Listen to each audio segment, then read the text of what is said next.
우리 함께 인사하겠습니다. 사랑합니다. 옆 사람 보시면서 축복합니다. 또 다시 한번 당신과 함께 예배할 수 있어 행복합니다. 우리 옆에 사람 보시면서 당신과 함께 예배할 수 있어 행복합니다. 이제 우리 예배를 사모하며 나가겠습니다. 복된 또 주님의 날 말씀 앞에 겸손하게 하여 주시고 이 시간 선포되어지는 말씀이 그 말씀의 주인공이 내가 될 수 있게 해달라고 이 시간 우리 예배를 사모하며 나가겠습니다. 사랑의 주님 감사합니다. 거룩하고 복된 주님의 날 또 주의 말씀 앞에 주님 앞에 또 예배하게 주님 이 시간도 주님의 한분만을 바라보며 나아가기를 소망합니다. 오직 주님 한 분만 또 예배하는 복된 시간으로 주님 한 분만 영광 돌릴 수 있는 귀한 시간으로 하나님 인도하여 주옵소서. 이 시간 또 선포되어지는 말씀 가운데 그 말씀의 주인공이 바로 내가 되어 나아갈 수 있는 복된 시간으로 하나님 인도하여 주옵소서. 주님 이 시간 위로가 필요한 자에게 위로를 허락하여 주시고 또 결단이 필요한 자에게 결단을 허락하셔서 하나님 온전히 영광 돌리는 복된 시간으로 하나님 나아갈 수 있도록 인도하여 주옵소서.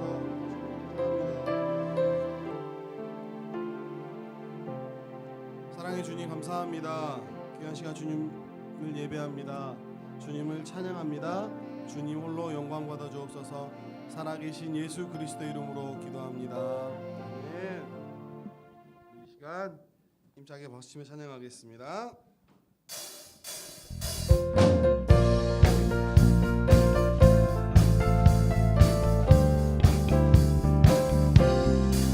세상을 넘어 범곡에 가도 빛 가운데로 걸어가며 주께서 항상 지키시기로 약속한 말씀 변치 다시 한번 않네. 대산을 넘어 세상을 넘어 범곡에 가도 빛 가운데로 걸어가며 주께서 항상 지키시기로 약속한 말씀 변치 않네.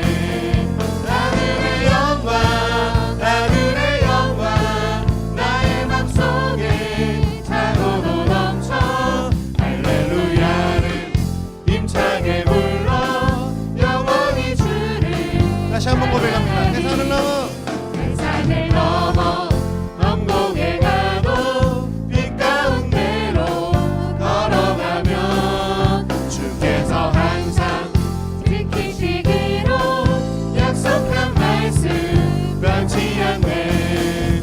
하늘의 영광 하늘의 영광 나의 맘속에 차고도 넘쳐 할렐루야를 힘차게 불러 영원히 주를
영광 하늘의 영광 하늘의 영광 나의 맘속에 차고도 넘쳐 할렐루야를 힘차게 불러 영원히 주를 우리 처음부터 다시 산을 넘어 엄곡에 가도 빛 가운데로 걸어가면 주께서 항상 지키시기로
불확실하지 않는 것은 예수 안에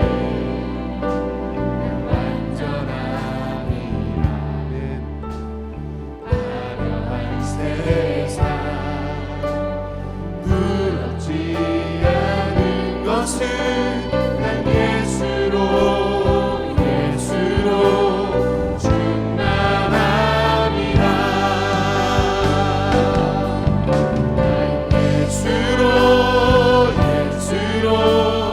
예수로 충만하네.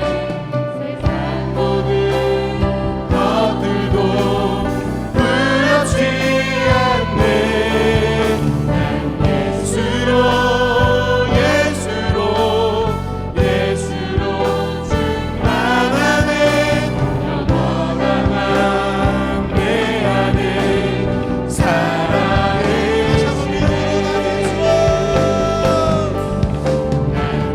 예수로 충만하네. 세상 모든 풍파도 두렵지 않네. 예수로 충만하네. 영원한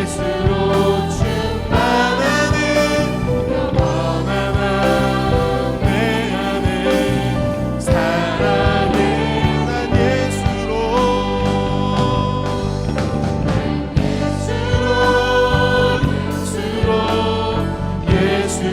난 예수로 충만하네. 세상 모든 것들도 두렵지 않네.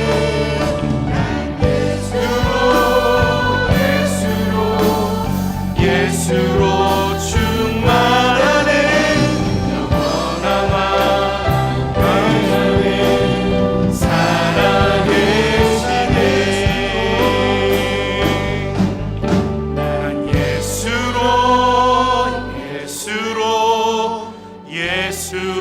충만하네. 세상 모든 풍파도 두렵지 않네. 난 예수로 충만하네. 영원한 왕 내 안에 살아계시네. 아멘.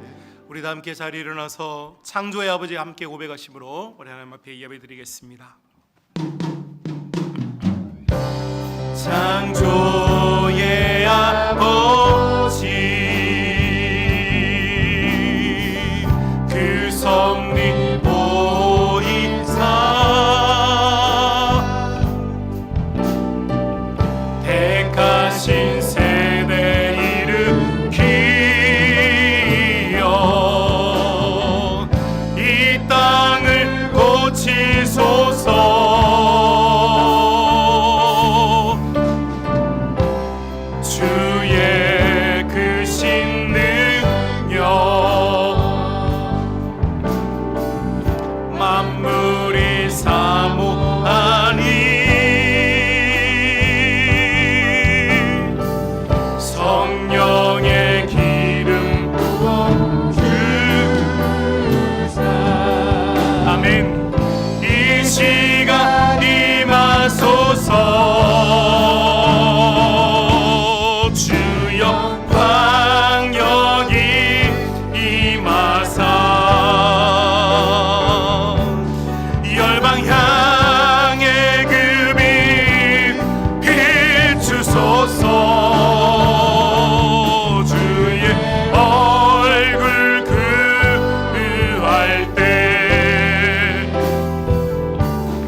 전능하사 천지를 만드신 하나님 아버지를 내가 믿사오며 그 외아들 우리 주 예수 그리스도를 믿사오니 이는 성령으로 잉태하사 동정녀 마리아에게 나시고 본디오 빌라도에게 고난을 받으사 십자가에 못 박혀 죽으시고 장사한 지 사흘 만에 죽은 자 가운데서 다시 살아나시며 하늘에 오르사 전능하신 하나님 우편에 앉아 계시다가 저리로서 산자와 죽은 자를 심판하러 오시리라. 성령을 믿사오며 거룩한 공예와 성도가 서로 교통하는 것과 죄를 사하여 주시는 것과 몸이 다시 사는 것과 영원히 사는 것을 믿사옵나이다. 아멘. 찬송가 288장 우리 함께 찬송하시겠습니다.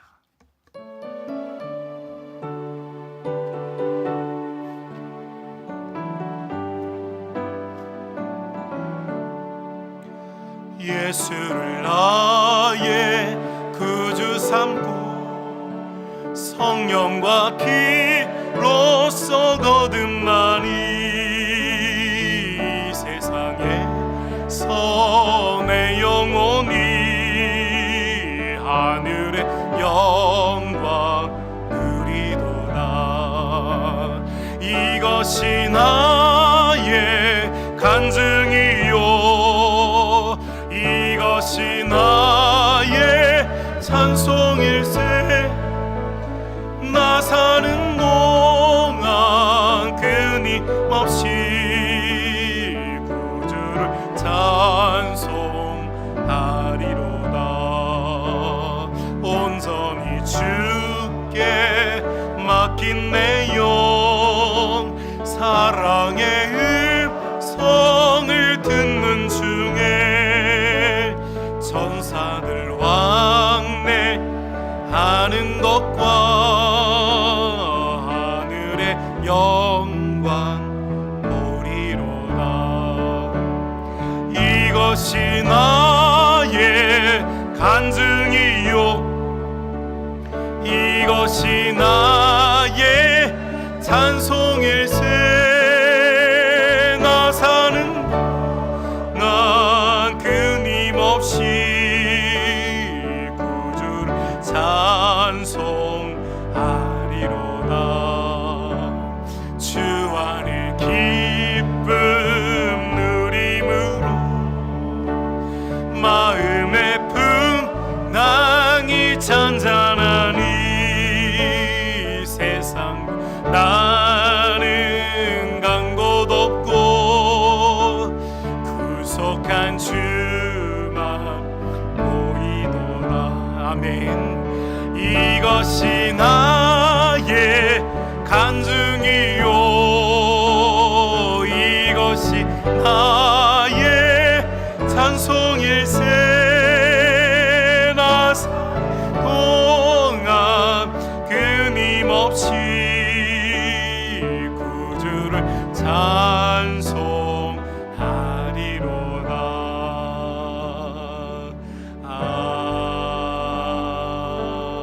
아멘. 성시교독은 22번 시편 37편 말씀입니다. 성시교독 22번 시편 37편 말씀 찾으신 줄 알고 교독하겠습니다. 악을 행하는 자들 때문에 불평하지 말며 불의를 행하는 자들을 시기하지 말지어다.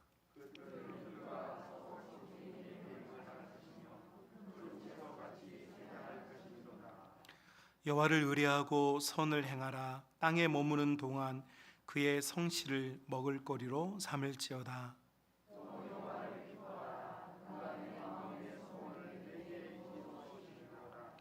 너의 길을 여호와께 맡기라. 그를 의지하면 그가 이루시고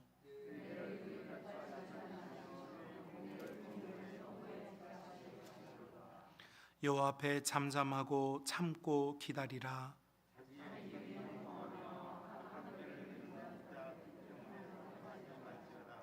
함께 고백합니다.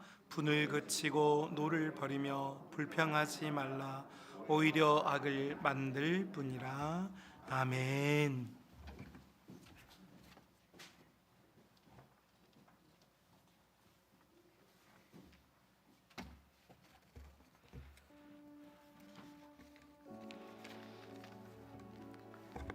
다 같이 기도하시겠습니다. 만복의 근원이 되시며 지금도 살아계셔 우리의 삶 속에 역사하시는 참으로 좋으신 하나님 아버지, 고맙고 감사합니다. 오늘 거룩하고 복된 주일, 주님 전에 나와 예배의 자리에 있게 하시고 말씀과 기도와 찬양으로 인도하여 주시니 감사합니다. 오늘 이 예배의 자리가 가장 복되고 감사가 되며 영광이 되게 하여 주시옵소서. 이 시간 성령이 함께 하시며 말씀의 역사가 되고 위로가 되고 나를 살리는 은혜 넘치는 예배가 되게 하여 주시옵소서. 하나님 감사합니다. 이제 코로나의 어두운 터널도 벗어나게 하시고 광명의 시온의 아침을 볼 수 있게 하여 주시옵소서. 하나님 기도합니다. 이 나라와 이 민족을 긍휼히 여겨 주시옵소서. 새 정부의 시대가 시작되었습니다. 이 나라를 이끌어갈 대통령을 비롯해서 유정자들에게 지혜와 명철을 주옵소서. 하늘의 하나님을 볼 수 있게 하여 주시고 한국교회를 붙들어 지혜를 얻게 하여 주시옵소서. 하나님, 세상이 너무 악합니다. 세속주의에 빠져 우리 하나님을 외면하고 있습니다. 교회 주변에 들어오지 못하고 방황하는 사람, 또한 쉬고 있는 사람, 하나님 이들을 긍휼히 여겨 주옵소서. 불쌍히 여겨 주옵소서. 그리고 또한 용서하여 주시옵소서.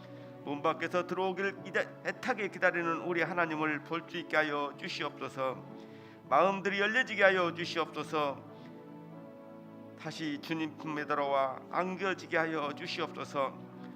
하나님, 요즘 세상에 일어나는 일들을 보며 참으로 두렵습니다. 말세지말의 현상이 아닐까 무서워지기까지 합니다. 하나님, 이럴 때일수록 먼저 믿는 우리가 더 기도하고 깨어나게 하여 주시옵소서. 또한 마라나타 주님을 볼 수 있게 하여 주시옵소서. 이 시간 말씀 들려 세우신 담임 목사님 붙들어 주옵소서. 영육간에 피곤찮게 하여 주시고 준비된 말씀 태어나실 때 우리의 마음밭에 열려져 명약이 되고 내가 살고 교회가 살고 가정이 살며 이웃을 살리는 귀한 복의 근원이 되게 하여 주시옵소서. 이런 교회가 우리 교회예요. 또 우리 하나님께서 기뻐 받으시는 말씀이 살아있는 복음을 이기는 교회 되게 하여 주시옵소서. 이 시간도 순간순간 역사하시며 도우시는 예수님 이름 받들어 기도드립니다. 아멘.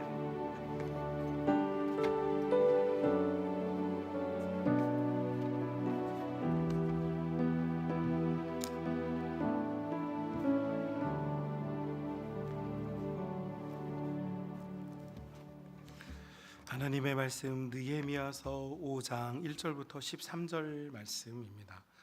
느헤미야서 5장 1절부터 13절 말씀입니다. 제가 가진 성경은 구약 732쪽에 있습니다. 느헤미야서 5장 1절부터 13절 말씀 우리 찾으셨으면 우리 함께 내용을 우리가 파악하면서 함께 읽겠습니다. 그때 백성들이 그들의 아내와 함께 크게 부르짖어 그들의 형제인 유다 사람들을 원망하는데 어떤 사람들은 말하기를 우리와 우리의 자녀가 많으니 양식을 얻어먹고 살아야 하겠다 하고 어떤 사람은 말하기를 우리가 밭과 포도원과 집이라도 저당 잡히고 이 흉년에 곡식을 얻고자 하고 어떤 사람은 말하기를 우리는 밭과 포도원으로 돈을 빚내서 왕에게 세금을 바쳤도다. 우리 육체도 우리 형제의 육체와 같고 우리 자녀도 그들의 자녀와 같거늘 이제 우리 자녀를 종으로 파는도다. 우리 딸 중에 벌써 종된 자가 있고 우리의 밭과 포도원이 이미 남의 것이 되었으나 우리에게는 아무런 힘이 없도다 하더라.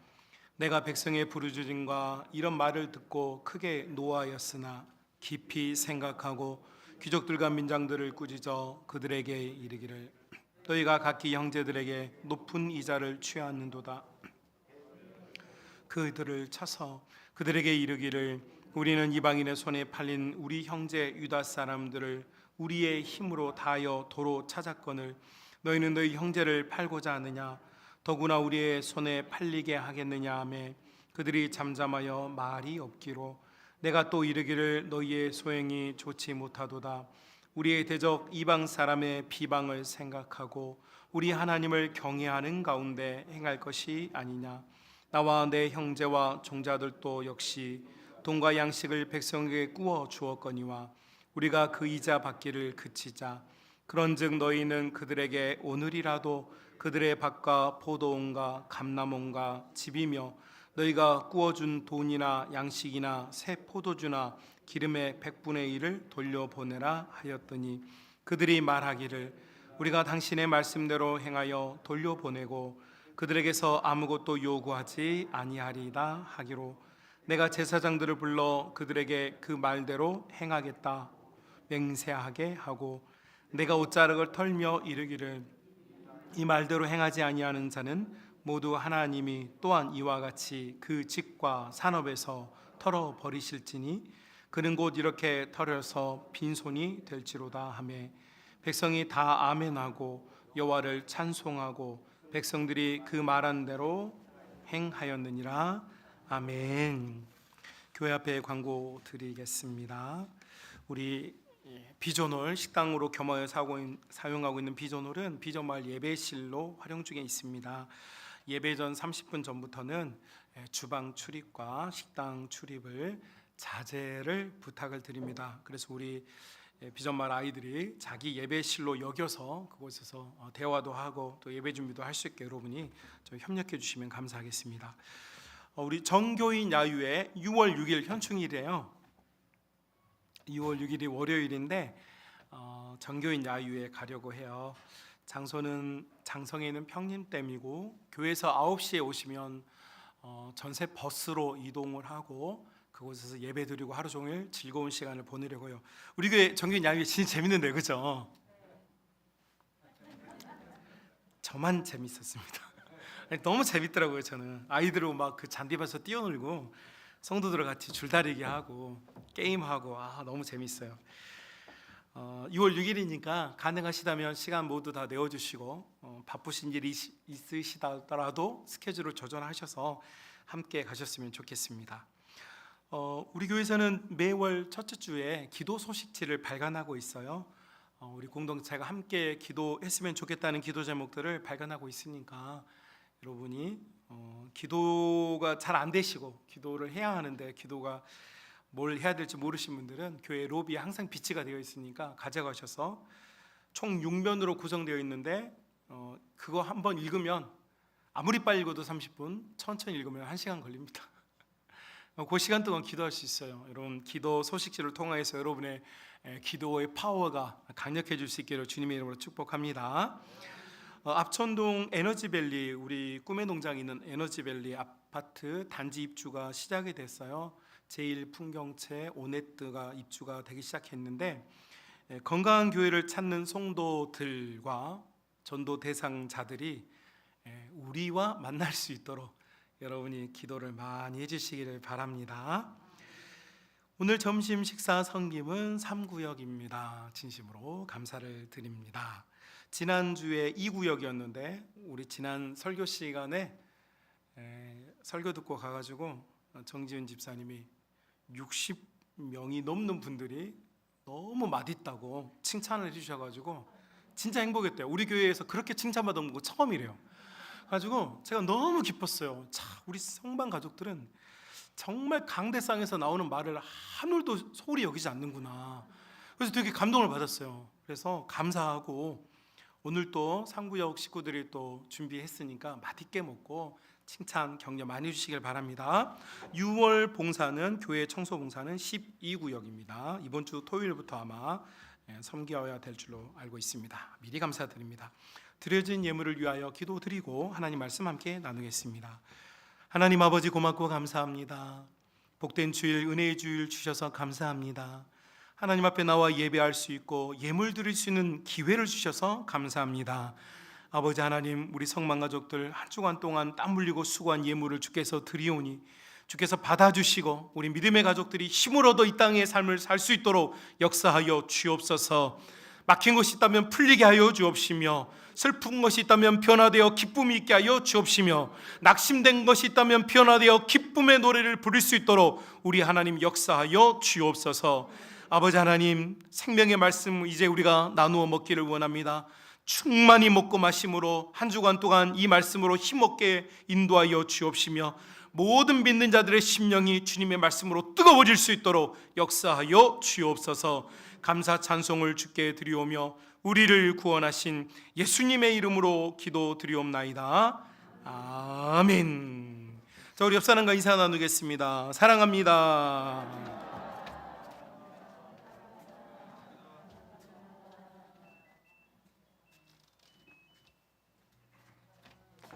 한 번 더 인사 나눕니다. 더 사랑하겠습니다. 마지막으로 인사합니다. 복음이 이깁니다. 복음이 이깁니다. 자, 우리가 지난 주일부터 거룩한 공동체의 부흥을 위한 여정 세 번을 나누기로 했는데, 지난 시간에는 이제 소통이었습니다. 소통. 오늘은 공유에 대한 이야기를 나눌 거고요. 다음 주에는 이제 연합에 대한 이야기를 나누려고 해요. 지난주 소통 말씀 혹시 기억나십니까? 공동체는 느헤미야와 하나니가 건강한 소통을 통하여서 하나님의 나라의 불꽃을 일으킨 것처럼 우리도 건강한 소통이 필요하다. 그러면서 우리가 프란시스 셰퍼 목사님의 라브리 공동체, 가정마다 액자에 걸려있는 세 마디 무엇이었습니까? 직접, 솔직히, 지금 말하세요. 어우, 천재, 우리 성가 가족들이 천재. 일부 그 젊은 사람들 모르던데. 역시 2부 짱. 우리 성만교회 2부가 짱이에요. 네. 직접, 솔직히, 지금 말하라. 이것이 교회 공동체에서 가장 중요한 소통의 방법이다. 그러면서 기분 나쁘고 힘든 걸 말하는 게 아니라, 우리가 소통함에 있어서 중요한 게 뭐라고 했습니까? 상대방을 격려해주고 위로해주고 인정해주고 끌어안아주는 포용과 사랑의 소통이 필요하다. 이렇게 우리가 말씀을 나눴었어요. 여러분, 지난 한 주간 동안 여러분이 그렇게 사신 줄로 저는 믿습니다. 오늘 두 번째 함께 나눌 메시지는 이제 공유입니다. 공유라는 말은 이제 함께 나눈다는 말이죠. 이 공유 안에는 두 가지의 큰 종류가 있다고 생각해요. 특별히 오늘 읽은 5장 1절부터 13절 안에 고통의 공유에 대한 이야기가 나오고 있습니다. 여러분, 이스라엘 백성들이 나라가 망했죠. 586년에 망하고 나서 1500km가 떨어진 바벨론까지 끌려갔다가 70년 만에 니네 땅으로 돌아가라고 하는 칙령이 발표가 돼서 다시 돌아오게 됐어요. 예루살렘에 돌아왔는데, 이 예루살렘에 돌아온 사람들은 소위 말해서 믿음이 있는 사람들이죠. 여러분, 1500km가 떨어진 바벨론까지 끌려가서 이제 겨우 70년 정착을 한 거예요. 벌써 70년. 그런데 칙령이 발표되면서 혹시 고향으로 돌아갈 사람은 돌아가라 하니까 사람들이 짐을 쌌는데, 그 짐을 쌌던 사람들은 소위 말해서 믿음이 있는 사람들이었어요. 그 사람들이 예루살렘에 돌아왔는데, 예루살렘 성은 이미 다 불타버렸고 가옥이 멀쩡한 게 없었고 생산 기반 시설이 다 망가져 있었고 경제가 멈춰 있는 상황이었죠. 예루살렘 공동체의 사람들이 다시 그곳에 사람들이 들어와서 살기 시작하는데 잘 될까요? 안 될까요? 잘 되지 않았어요. 거기에 이제 오늘 본문에 보니까 여러분 5장 3절에 흉년이라고 하는 자연재해가 찾아왔어요. 자연재해는 막을 수 있어요, 없어요? 막을 수 없어요, 여러분. 자연재해는 아무도 못 막아요. 자연재해가 찾아왔어요. 5장 4절을 보니까 자연재해 때문에 되게 어려워. 흉년이라서 되게 어려운데 5장 4절을 보니까 자연재해가 있음에도 불구하고 제국에서는 벌써 끝날 시간이 아니잖아요, 그죠? 이제 시작했는데 끝내면 안 되니까 지금 여러분 혹시 들어오면서 정리 못하신 분들은 핸드폰을 좀 꺼주셨으면 좋겠어요. 자, 그래서 네, 까먹었어요. 자, 그래서 자연재해는 막을 수가 없죠. 막을 수가 없는 이 자연재해를 맞이하였고, 두 번째는 제국에서는 이 나라가 이 조그만 정말 이 바벨론 제국의 정말 그 변방에 있는 이 작은 도시에서 흉년이 들었는지 기근이 들었는지 태풍이 지나갔는지 토네이도가 지났는지 관심이 없어. 중요한 건 뭐냐? 세금을 달라는 거죠. 그 자연재해 때문에 너무 삶이 어려운데 거기다 세금은 꼬박꼬박 바쳐야 되는 두 번째 경제적인 어려움이 있었어요. 그리고 이 경제적인 어려움 속에 결국 가정들이 파산을 하게 되어지고, 당시에는 인신매매가 이루어졌으니까 가정들마다 자기 어린 자녀들을 팔아서 가족들이 생계를 꾸려나가는 상황까지 일어나게 된 거죠. 그래서 5장 5절에 보니까 자녀들을 노예로 파는 상황까지 오게 되었어요. 자, 여러분, 자연재해 그리고 고통스러운 세금 그리고 당장 먹고 살아야 하기 때문에 어쩔 수 없이 자녀를 파는 이런 경제적인 어려움에 빠져 있는 이 예루살렘 공동체. 여러분, 이런 사회 혹은 이런 공동체는 결과적으로 무엇이 쌓이기 시작하냐면 바로 이제 분노가 쌓이기 시작합니다. 분노가. 우리 사회에도 불평등에 대한 분노가 있죠. 많이 노력하였지만 같은 결과를 얻는 것은 아니잖아요. 최근에 제가 보니까 정부가 바뀌었어요.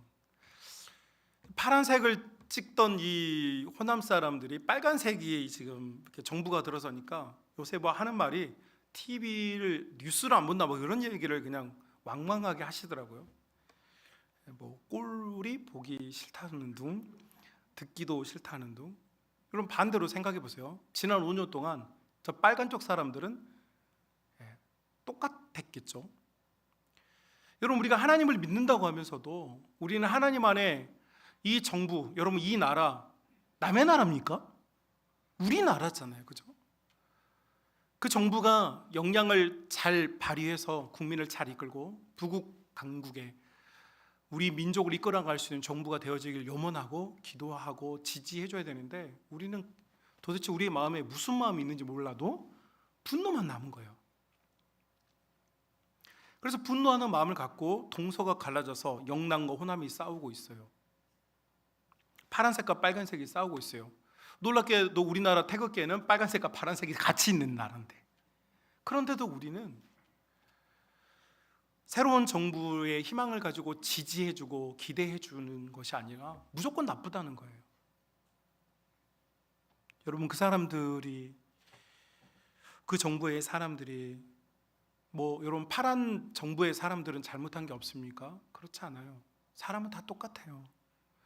누가 정권을 잡든 간에 여러분 다 자기 이득 다 취득하고 자기 권력 사용해서 할 일을 다 해요. 다만 그 사람들이 그런 일을 하는 동안에 국민을 잊지 말라. 이게 우리 국민의 소원 아닙니까? 니네가 가진 권력으로 뭘 좀 콩고물을 손에 떡을 움직이면 손에 콩고물이 묻으니까 묻는 건 우리는 그건 어쩔 수 없다. 그렇다 치더라도 국민이 먹을 떡을 가져가지 말고 국민이 좀 먹게 해달라. 이게 국민들의 소원 아닙니까? 그게 빨간색이든 파란색이든 그게 그렇게 중요합니까? 그렇죠? 여러분, 우리 파란색 사람들 좀 회개해야 돼요. 자꾸 마음에 분노가 쌓이니까 무조건 화가 나는 거예요.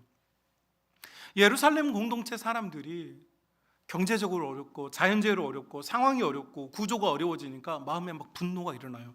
여러분 6절 보십시오. 느헤미야도 똑같았어요. 내가 백성의 부르짖음과 이런 말을 듣고 뭐합니까? 크게 분노하였다.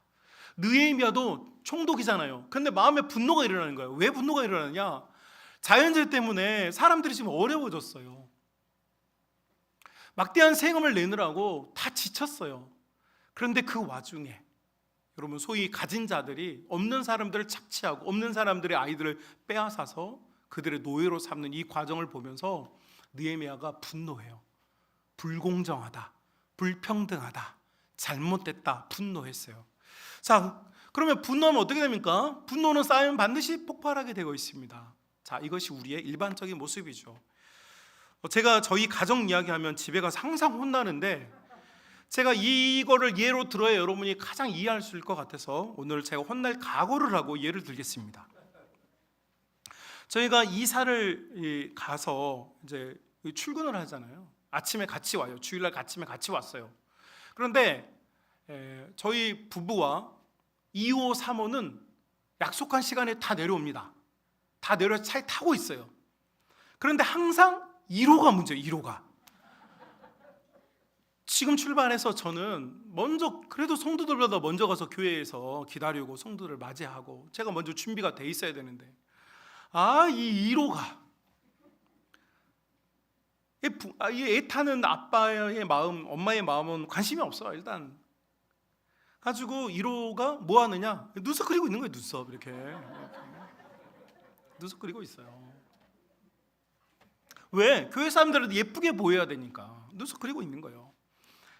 여러분, 그러면 그 이제 주차장에서 기다리고 있는 아빠의 분노의 계지가 올라가요? 안 올라가요? 올라가겠죠. 그럼 그걸 지켜보고 있는 아내, 그걸 지켜보는 그런 남편을 지켜보는 아내는 어떻게 됩니까? 가슴이 콩당거리면서 짜증이 나기 시작하는 거죠. 그럼 그 아빠는 분노하고 엄마는 짜증내니까 뒤에 타고 있던 2호, 3호는 어떻게 했습니까? 안절부절하고 똑같이 그 분노가 전염이 되는 거죠. 그 분노가 전염이 돼요. 자, 여러분, 그 1호가 올 때까지 약 10분에서 15분 기다리는 동안 우리는 그 차 안에서 우리 예배당에 가는구나, 야, 오늘 또 얼마나 즐겁고 감사한 예배를 드릴까, 오늘 얼마나 기쁜 일이 있을까, 이런 기대에 차겠습니까? 아니면 분노가 계속 끌어오르겠습니까? 그 차 안은 화산이 되는 거죠. 그리고 15분 후에 비로소 1호가 나타나는 거예요. 여러분, 1호가 나타났어. 1호가 나타나서 차에 타면 아빠가 이렇게 말하는 거예요. 어우, 나의 사랑스러운 딸, 오늘은 눈썹이 똑같이 예쁘게 그려졌구나. 엄마는 우리 딸은 피부도 좋아. 2호가 하는 말이 언니가 세상에서 제일 예뻐. 3호가 하는 말이 누나 짱. 이렇게 하고 차가 출발할까요? 여러분, 정말 작은 공동체에서 작은 일 하나가 모든 사람들의 마음의 분노를 촉발시켜요. 그래서 그곳에서 여러분, 우리 교회까지 오는데 한 10분이면 오는데 그 안에서 아빠가 참고 참으면 침묵하는 거죠. 왜냐면 폭발하면 아침부터 또 열어 올라가니까 침묵. 여러분, 그 무거운 공기, 예배당에 찾아오는데 즐거운 마음으로 막 와야 되는데 여러분, 그 안에서 벌써 다 실패해버렸잖아요. 분노는 모든 걸 망치죠. 느헤미야의 마음도 분노로 가득 찼어요. 이 사회가, 이 공동체가, 여러분, 느헤미야는 수상궁에서 바벨론의 127개 도를 다스리는, 우리나라는 뭐 청와대 이제 없어졌지만 127개의 나라를 다스리는 그 나라의 코어, 그곳의 모든 권력과 힘을 다 누릴 수 있는 이 사람이 그 127개 나라를 다스리는 최고의 변방, 정말 이름도 잘 모르는 이곳에 왔어요. 이유는 한 가지였습니다. 이유가 뭡니까? 내 민족. 그거 가지고 왔는데 예루살렘 성은 엉망진창인 거예요. 분열돼 있고, 여러분, 심지어 자녀들을 사고 파는 이런 시대, 얼마나 안타깝겠어요. 그러니까 분노가 일어나는 거죠. 자, 이렇게 분노하였을 때 느헤미야 어떻게 해야 되냐, 이게 중요해요. 이것이 이제 공유의 정신이에요. 여러분, 7절 보실까요? 같이 읽어봅시다. 시작. 깊이 생각하고. 뭐라고요? 자, 여러분, 이제 한국어 성경에는 여기를 느헤미야가 분노했는데 깊이 생각했다고 되어 있는데 히브리어 원문에는 뭐라고 되어 있냐면 느헤미야가 자기를 살피고라는 말로 되어 있어요. 자기를 살피고. 원문은 자기를 살피고요. 자, 여러분, 느헤미야는 그 예루살렘 성에서 일어나는, 이 공동체에서 일어나는, 우리 가정에서 일어나는 이 불협화음, 이 고통의 상황을 보면서 분노하죠. 감정적으로는 분노가 일어나는 거예요. 잘못됐잖아요. 원하는 목표대로 되지 않았잖아요. 그러니까 분노가 일어나는데 느헤미야는 이 분노를 폭발시켜요. 대다수의 사람들을 폭발시킵니다. 여러분, 화나면 폭발하지 않아요? 그래요. 저만 못돼가지고. 여러분, 천사해가지고 안 그래. 대다수의 사람들은 자신의 분노를 폭발시켜요. 참다가 결국은 터져 나오는 거죠. 그런데 느헤미야는 뭘 했냐면 이 예루살렘 공동체를 보면서 자기를 살펴요. 왜요? 여러분, 지금 이 잘못하고 있는 사람에게 막 묻고 따지고 싶은 거예요. 너희 왜 그랬어? 너 때문에 이런 일이 생겼잖아. 너 왜 그렇게 말을 했어? 여러분, 교회 공동체도 마찬가지죠. 권사님이 말을 잘못했네. 집사님이 그거 잘못했네. 여러분, 그 원인을 다 누군가 그 문제를 일으킨 사람, 그 상황을 만들어내는 사람에게 타겟팅을 삼아요. 그리고 분노를 쏟아내지는 않지만 비난을 하죠. 에이, 그러면 안 되지. 그러면 안 돼. 그럼 그건 잘못된 거. 이렇게 말을 해요. 그런데 느헤미야는 그렇게 하지 않고 뭐였냐? 자기를 살폈다는 거예요. 여러분, 지금 예루살렘 성 안에서 일어나고 있는 일은 지금 누구가 통치하는 시기입니까? 말 그대로 느헤미야 자신이 총독으로 있는 그 공동체예요. 그러니까 사람들이 다투고 문제가 생기면 비난할 수 있어요. 잘못된 사람을 찾아내서 곤장을 때릴 수도 있어요. 그런데 느헤미야는 뭘 했느냐면, 내가 통치하고 내가 다스리고 있는 내 공동체에 이 문제가 생겼구나, 다른 사람이 문제가 아니라 이런 일이 일어날 때까지 난 뭘 했지라고 자기를 살폈다는 거예요. 나에 대해서 묵상했다는 거예요. 저렇게 어린 딸들이 팔려가고 있는데 나는 그걸 왜 몰랐지? 나는 우리 교회에 이런 어려움이 있는데 왜 나는 몰랐을까? 나는 성도들 사이에 이런 이야기가 오고 가고 있는데 왜 나는 몰랐지? 우리 교인들이 잘못해서? 어떤 권사님이 잘못해서? 어떤 장로님이 잘못해서? 아니라는 거야, 아니라는 거야.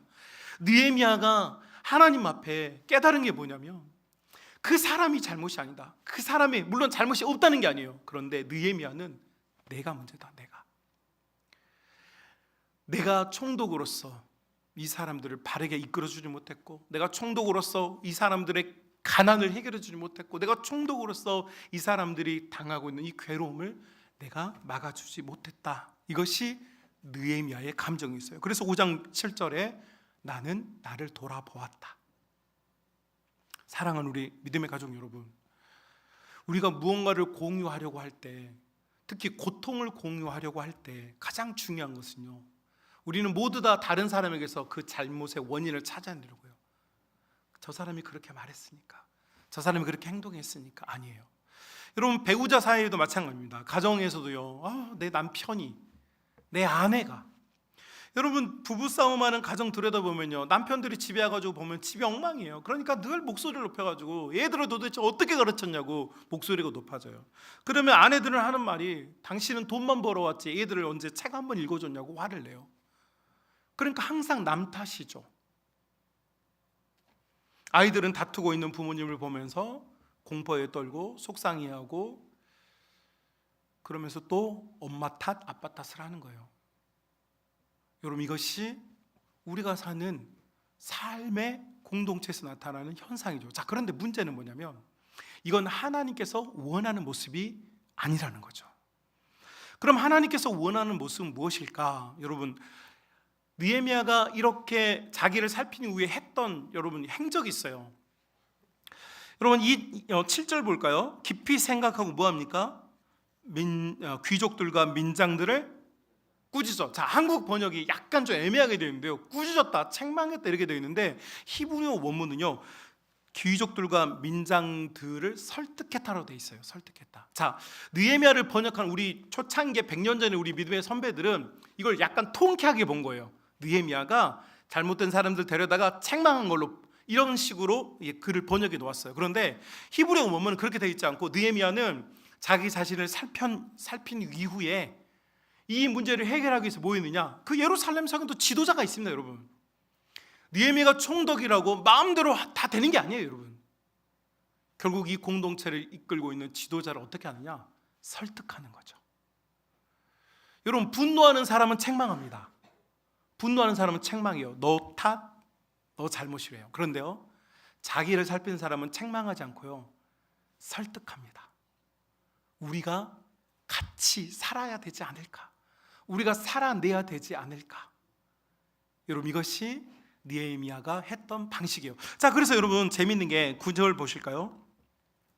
이 문제, 예루살렘 공동체가 가지고 있는 이 문제를 해결하기 위해서 민장과 귀족들을 설득하는데, 그 설득해서 썼던 가장 중요한 키워드가 있어요. 굉장히 중요한 키워드인데요, 9절 하반절에 봅시다. 이렇게 되어 있어요. 우리 뭡니까? 우리 하나님을 경외하는 가운데 행할 것이 아니냐. 아멘. 자, 느헤미야는 민장들과 귀족들, 당시의 지도자들을 설득할 때 뭘 하냐면, 당신은 윤리적으로 이게 잘못됐습니다. 당신은 법적으로 잘못됐습니다. 이거는 당신이 이런 행동을 하면 안 됩니다. 이렇게 그들의 행동을 지적하지 않아요.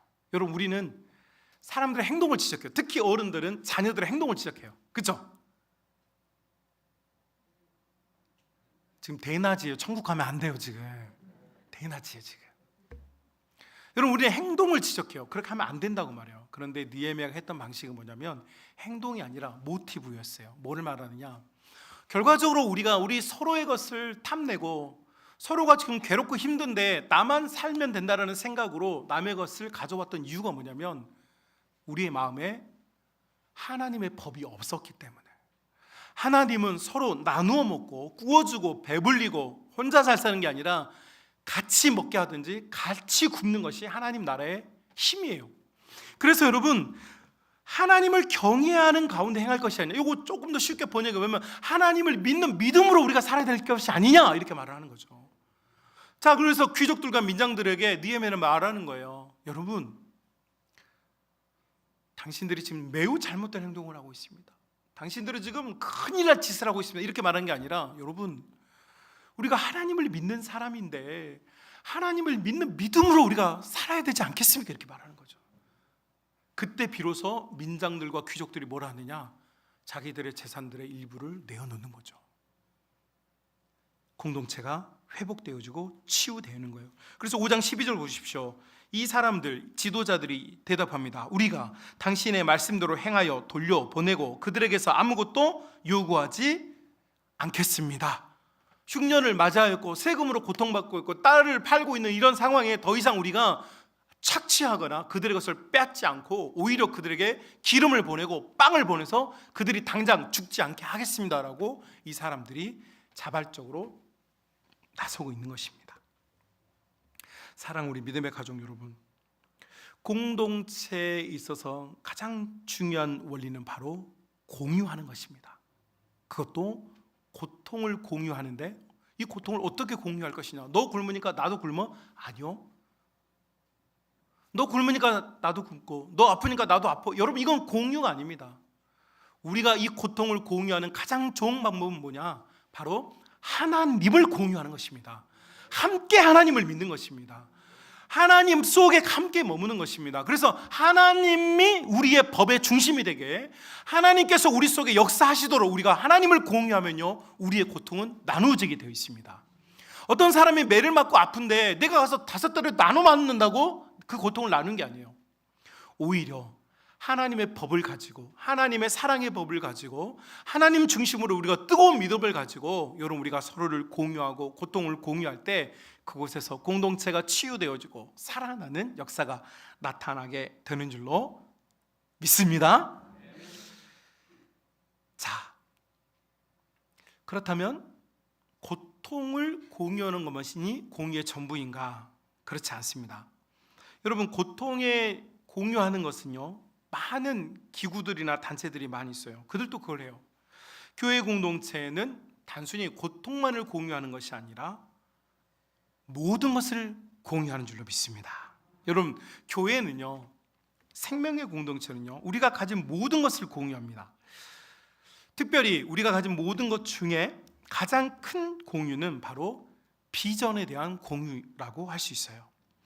같은 꿈을 가진 공동체만큼 힘이 있는 공동체는 없어요. 제가 이번에 우리 이제 광주노예 교직자 목사님들이죠. 목사님들 40분 모시고 제가 이제 교직자 서기여 가지고 제가 또 40대 유일한 40대 또 막내 그래가지고 40분 모시느라고 아주 그냥 열심히 섬겼어요. 열심히 섬겼는데 즐거웠습니다. 재미가 있었어요. 그런데 제가 그 섬기는 동안 진짜 즐거움이 어디 있었느냐? 이 목사님 잠깐 저 좀 봐요. 가지고 사람들이 없는 곳에, 외딴 곳에 저녁 식사 마치고 자유시간인데 나랑 데이트 좀 합시다. 가지고요, 제가 몇 날 며칠 동안 우리 목사님들과 많은 대화를 나눴어요. 왜 대화를 나누느냐?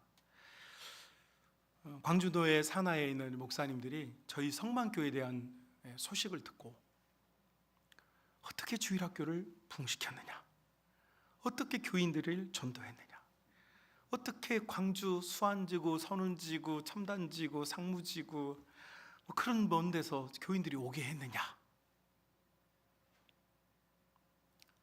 뭐 다들 기분 나쁜 일 있으셨어요?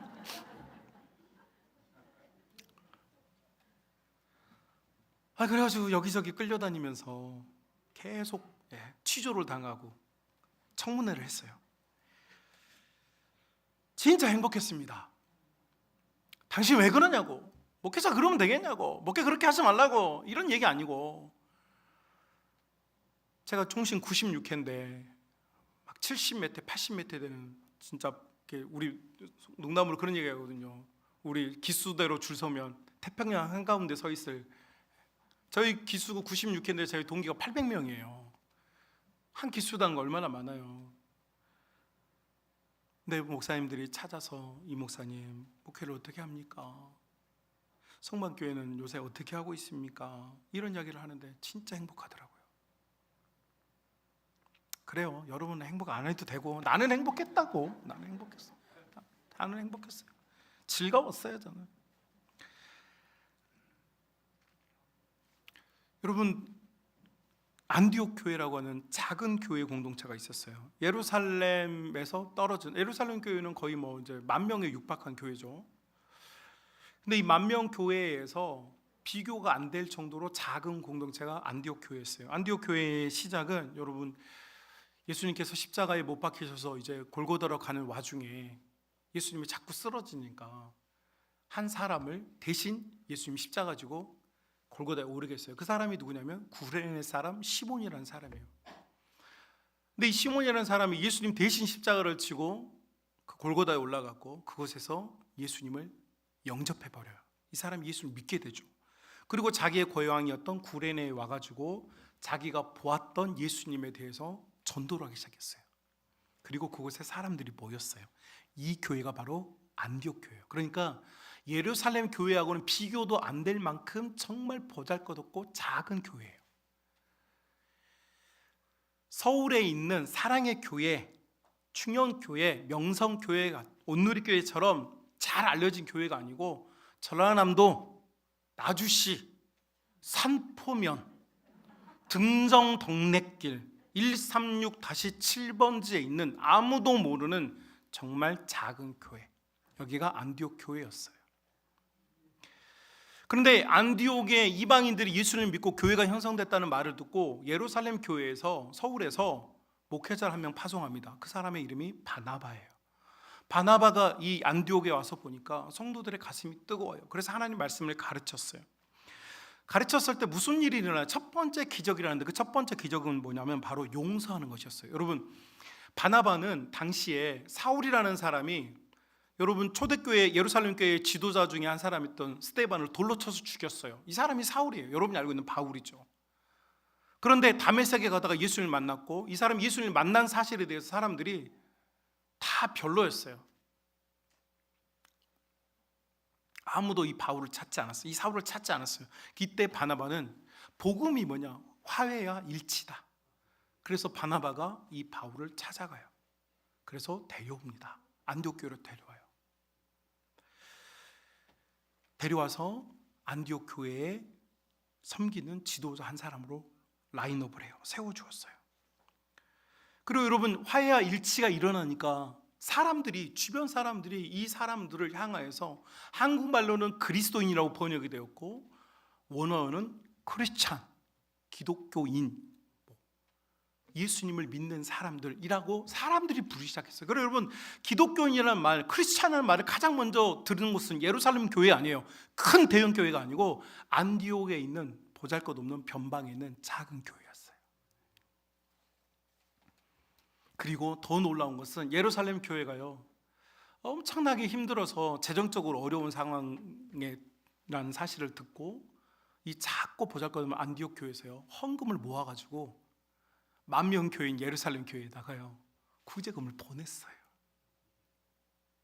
여러분, 사이즈가 크다고 파워가 있는 게 아니에요. 하나님의 말씀과 그 속에 그 말씀을 사랑하는 자들의 역량이 모이면요, 이게 파워가 되고 힘이 되는 줄로 믿습니다. 오히려 그 작고 보잘것없는 교회가요, 서울에 있는 대형 교회를 돕는 거예요. 여러분, 왜 서울에 있는 대형 교회가 맨날 시골에 있는 교회도 없습니까? 여러분, 시골에 있는 작은 교회가요, 서울에 있는 대형 교회가 힘들 때요, 도울 수 있어요. 이게 하나님 나라의 반전이에요, 여러분. 하나님 나라는요, 규모에 있지 않아요. 하나님 나라는요, 불꽃에 있어요. 하나님의 역사에 있어요. 이 안디옥 교회가요, 기도하고 금식해서요, 소위 말하는 교회 최초의 파송 선교사를 바나바와 바울을 이방 세계로 파송했어요. 예루살렘 교회가 아니었어요. 변방에 있는 산포면 등정 동네길에 있는 48년 전에 세워진 조그만 교회. 여러분, 누가 우리 광주 내에서 이 시골에 있는 교회의 소식을 듣고 어떻게 했냐고 묻고 싶은 일이 어떻게 생겼겠습니까? 어떻게 그런 일이 일어나겠습니까? 우리 교회를 와서 탐방하고 간 교회만 숫자만 33개 교회입니다. 우리 교회를 보겠다고 경기도 여주부터 시작해서 의정부, 경남에서 남해에서 통영에서까지 우리 교회를 와서 보고 탐방하고 갔습니다. 여러분이 못 봤으니까 못 본 거지. 저는 그들을 맞이하고 식사 대접을 하고 그분들에게 이 작은 시골 교회에서, 이 작은 안디옥 교회에서 무슨 일이 일어나고 있는지 저는 증언하고 있습니다. 사랑하는 우리 믿음의 공동체 여러분, 제가 여러분에게 지금 뭔가를 떠벌리려고 자랑하려고 하는 이야기가 아닙니다. 교회의 진짜 힘은요, 교회의 가장 강력한 힘은요, 규모에 있지 않고 하나님께서 꿈을 가지고 나아가는 그 공동체, 그 하나님의 꿈에 대한 공유가 있을 때 역사가 나타나는 줄 믿습니다. 느헤미야가 만약에, 여러분, 느헤미야가 그 편하고 편한 것을 놔두고 예루살렘에 왔어요. 느헤미야의 목표가 뭐였겠어요? 내가 이곳에서 자리 좀 차지하고 내가 좀 잘 먹고 잘 살자, 이였다면 오지 않았을 거예요. 그런데 이 예루살렘에 와서 느헤미야의 꿈이 있어요. 그건 뭐냐? 하나님 나라가 이곳에서 일어나는 것이었어요. 하나님의 힘이 다시 이곳에서 일어나는 것이 꿈이었어요. 자, 그러니까 느헤미야는 사람들을 책망하지 않아요. 사람들을 비난하지 않아요. 잘못된 사람들을 여러분 법으로 따지고 여러분 쪼이고 여러분 징계하지 않아요. 오히려 어떻게 하느냐? 그들에게 우리 하나님 믿는 대로 살자, 우리 하나님 믿는 믿음 안에 살자라고 권면하고 북돋워 주잖아요. 만약 느헤미야가 왜 내 말을 안 듣는 거야, 왜 이렇게 속상하게 하는 거야 라고 공권력을 남발했다면 예루살렘 공동체는 파괴됐을 거예요.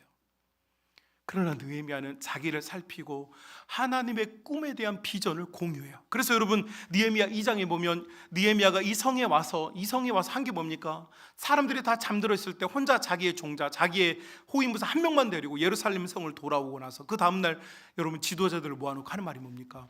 우리가 다시는 이런 수치를 당하지 말자, 이 부끄러움 당하지 말자, 이 공동체를 향한 하나님의 손길을 우리가 다시는 놓치지 말자. 할렐루야. 여러분, 이게 느헤미야의 꿈이니까 이 공동체가 살아나는 줄로 믿습니다.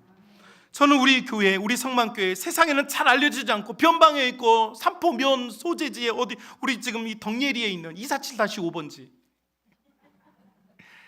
등정 덕례길, 말이 좀 고급스러워 보여. 삼포면 덕예리 247-5번지, 누가 봐도 어디 시골 깡촌인 것 같아. 다 알아.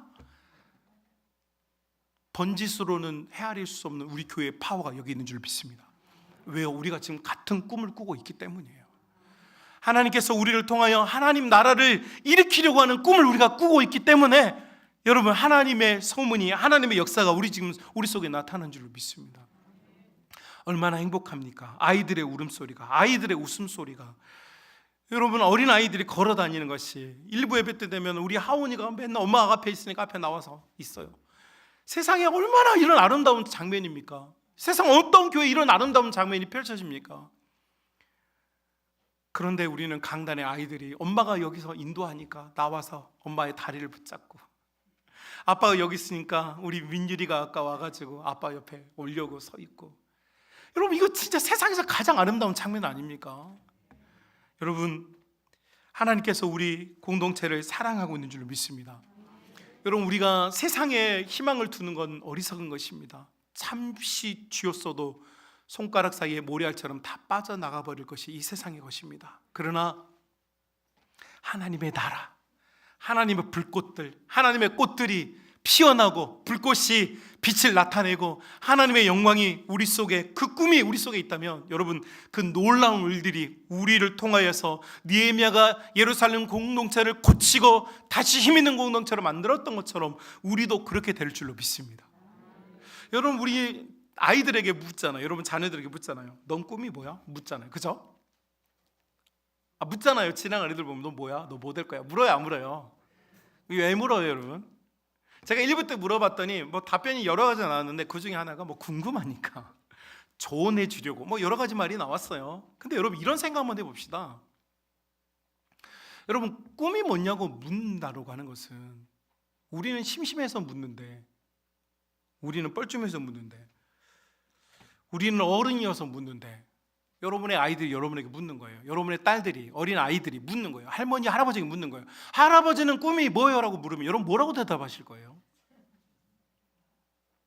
할머니는 꿈이 뭐예요? 라고 묻는다면, 권사님은 꿈이 뭐예요? 라고, 여러분의 우리 주일학교 아이들이 장로님은 꿈이 뭐예요? 라고 묻는다면 여러분 뭐라고 대답하실 거예요? 나 이렇게 예수 믿다 죽는 거이 꿈이다. 그러실 거예요? 그러면 애들도 똑같이 대답하면 되겠네요. 나도 예수 믿고 천국 갈래요. 이게 꿈일 수도 있겠어요. 그런데 우린 그걸 용납하지 않잖아요. 여러분, 우리가 아이들에게 넌 꿈이 뭐냐라고 묻는 주요한 원인 중에 하나는 뭐냐면, 그 꿈을 교정하고 싶어서 그런 거 아니에요? 사실 저희 1호가 학교 앞에서 그 미용 학원에서 나왔어요. 가지고 막 이렇게 뭘 전단지를 좀 나눠줬나 봐요. 근데 우리 아이는 모든 것에 관심이 있어요. 하여튼 공부 빼고 모든 것에 관심이 있어요. 옛날에는 공부를 포함해서 관심이 있었는데 요새는 공부를 빼고 관심이 있어요. 그래서 그걸 나눠줬어요. 그러니까 가지고 왔어요. 거기 있는 언니가 막 친절하게 얘기를 했나 봐요. 그러니까 우리 1호는 하여튼 사교성이 많아요. 지나가는 걔하고도 인사하니까 안녕 이렇게 하니까 아주 얘기를 하다 보니까 그 언니가 그랬다는 거예요. 네가 오면 할인을 몇 프로 해주겠다. 그러니까 우리 학원을 다니자. 그러니까 이 1호가 하는 말이, 이 엄마에게 하는 말이, 저 거기 미용학원 다면 안 되냐 이렇게 이제 물어본 거예요. 여러분, 아이가 미용학원 다닌다고 그러면 고등학교 1학년 지금, 그러면 여러분 뭐라고 할 거예요?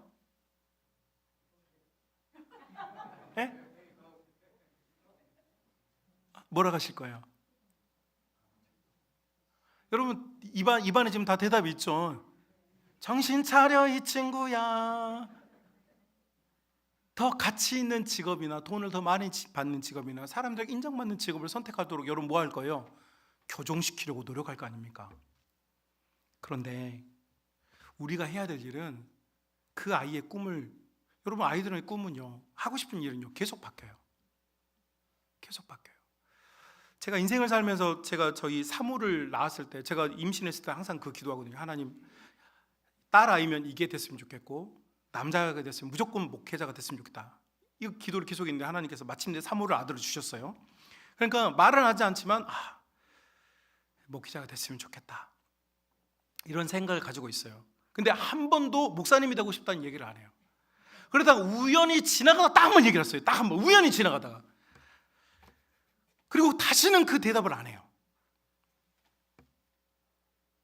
그런데 제가 마음속에 한 가지 가지고 있는 답이 뭐냐면, 여러분, 우리는 우리 아이들의 꿈을 교정을 해서 뭔가 인생이 사람들이 우러러보는, 혹은 돈을 많이 벌 수 있는, 재정적으로 풍성해질 수 있는 위치를 다 우리는 부모 세대는 다 알아요. 세상을 살아봤으니까 그게 필요하다는 걸 알기 때문에 그걸 코치하려고 하죠. 그런데 여러분, 느헤미야 방식에 따르면 코치한다고 바뀌잖아요. 뭐 할 때 바뀔까요? 자기의 소위를 살펴 기도하기 시작할 때예요. 이 아이를 위해 기도하는 거죠. 이 아이가 미용사가 되든, 뭐 다른 사람 발톱을 손질해주는 사람이 되건, 코끼리 멍덩이 닦아주는 사람이 되건, 그 사람이 앞으로 커서 뭐가 될지는 몰라. 그런데 그 아이와 내가 그런 대화를 나눴다면, 그 아이와 대화를 나는 뭘 해야 되냐? 그 아이가 하나님 안에서 그 꿈을 실현하도록 기도해 줘야죠. 그런데 우리는 기도해 주지 않으면서 계속 내 생각으로 코칭만 하는 거예요. 야, 그것보다 이게 낫지 않아? 이것보다 이 직업이 더 좋지 않아? 사랑, 우리 믿음의 공동체 여러분, 꿈을 공유합시다. 이 말은 내 꿈대로 아이들을 코칭해서 내 마음대로 합하게 만드는 것이 아니라, 우리 교회 아이들을 그렇게 만드는 것이 아니라, 우리는 그저 하나님께서 이 아이들을 가치 있는 존재로 만들어 주시고 이 세상 사람들을 옳은 길로 인도하는 사람으로 키워낼 수 있도록 하나님 도와주시고 인도해 주시고 지도해 주시고 충만케 하여 주옵소서. 이것이 꿈에 대한 공유라는 거예요. 여러분, 이것이 비전에 대한 공유예요. 여러분, 우리 교회 주일학교에 있는 킹스키즈부터 여러분 비전 마을에 있는 아이들까지 한 80여 명 되는데, 이 아이들을 우리가 기도해 주는 거예요. 이 아이들이 하나님 나라의 위대한, 아니 어떤 특별한 사람이 되는 것이 아니라 하나님께 사랑받고 사랑받은 이 사람들이 세상 사람들에게 가치 있는 존재로 여겨질 수 있게. 여러분, 이것이 우리의 꿈이어야 하고 이것이 진정한 공유인 줄로 믿습니다. 그러니까 하나님 나라에는요, 네 아이 내 아이가 없는 거예요. 우리 아이들이에요. 아프리카 속담에 한 아이를 키우기 위해서 한 마을이 필요하다고 했어요. 지금 우리 교회에도 마찬가지예요. 한 아이를 키우기 위해서 그 엄마 아빠가 얼마나 잘하느냐, 얼마나 그거 중요한 게 아니에요. 저희 교회 어와나 하고 있는데, 어와나 여러분 지금 여기 앉아 계신 부모님 세대는요, 세상 편하게 사는 거예요. 교회에서 어와나 프로그램을 하잖아요. 젊은 여기 엄마 아빠들은요 진짜 죽을 맛입니다. 일주일 내내 계속 성경 이야기하고 가르쳐야 돼요. 진짜 피곤하고 힘들어요. 진짜. 근데 일주일 내내 오늘 몇 과까지 외웠니, 몇 번을 외웠니, 다 해보자, 너 다시 외워봐 해가지고 일주일 동안 성경 외워가지고 와가지고 주일날 검사받고 게임하는 거예요. 여러분, 어와나 프로그램 그거 하는 거예요. 성경 암송하게 하려고. 그러니까 젊은 지금 부모님들은 진짜 고생이에요. 그런데 이렇게 우리 지훈이가, 우리 정경수 집사님이 어와나를 우리 교회에서 하고 있는데 안 할까 생각했대요. 교회를 보니까 애들이 너무 고생스러워 보인대. 그리고 또 부모님들도 일주일 내내 그거 들고 쫓아다니거든요. 했어 안 했어? 했어 안 했어? 그러니까 정경수 집사님이 우리 집에 저런 고통을 가져오지 말자 이런 생각을 고민했다는 거예요. 그럴 수 있어요. 네. 괜히 그거 해가지고 애도 힘들고 부모도 힘들고, 또 부모가 역할을 또 잘해줘야 되는데 못해주면 괜히 애들 또 교회 가서 뒤쳐주고 그럴까봐 속상하니까 애시당초 시작을 안 하려고 했다 그래. 근데 주위에서 그 고통보다 아이들이 얻는 영광이 크다 말해주니까 용기를 내서 시작했어요. 우리 지훈이가 참 잘하고 있어요. 제가 지훈에게 그 이야기를, 전후 사정을 아니까 제가 지훈에게 물어봤어요. 지훈아, 성경 암송하고 어완하는 거 재밌어? 그랬더니 우리 지훈이가 하는 말이 뭐라고 하는지 아세요? 목사님, 저는 어완하면서 말씀을 외워서 기뻐요. 이렇게 말했어요. 지훈이가. 당신은 그런 아들을 키우고 있는 거예요 지금. 여러분, 우리 지원이는요, 우리는 상상도 못하는 대답을 그 아이는 하고 있어요. 여러분, 지원이 뿐이겠습니까? 여러분, 이걸 하려면 부모들이 너무 힘들어요. 여러분, 우리 교회가 이걸 하기 위해서 많은 재정들을 부서에 할애하고 있어요.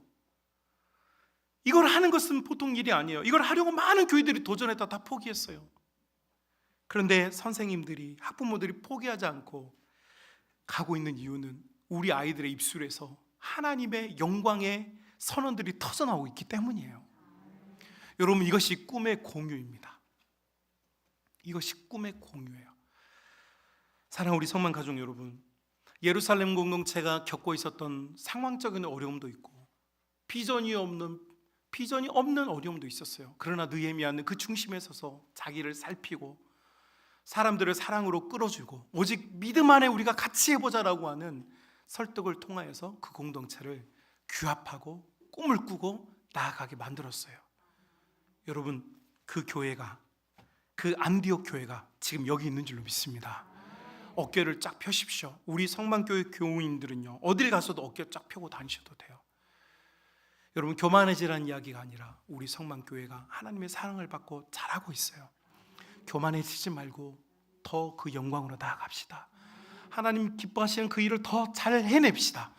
서로를 인정해주고 공유하여서 우리 공동체가 하나님의 힘이 되어주고 하나님 편이 되어주고 이 시대를 뚫고 나가는 예루살렘 교회를 도와주는 안디옥 교회처럼 우리 교회가 이 모든 교회들을 도울 수 있는 복된 교회, 은혜의 교회, 그 주인공들 여러분들 될 수 있기를 주님의 이름으로 축복합니다. 거룩하신 우리 아버지 하나님, 우리 성만 공동체가 우리의 자신을 돌아보아 서로를 낮게 여기며 오직 하나님을 믿는 믿음 안에 사랑의 법을 세워 끌어안고 고통도 함께 나누며 또 우리의 비전도 함께 나누어 하나님께 영광 돌리는 생명의 공동체, 은혜의 공동체 될 수 있도록 역사하여 주옵소서. 이제는 우리 구주 예수 그리스도의 은혜와 아버지 하나님의 무한하신 사랑하심과 성령님의 역사, 교통, 충만하신 주님의 은혜가 복되고 귀한 모든 믿는 자들 머리 위에 이제로부터 영원토록 함께 있을지어다. 아멘.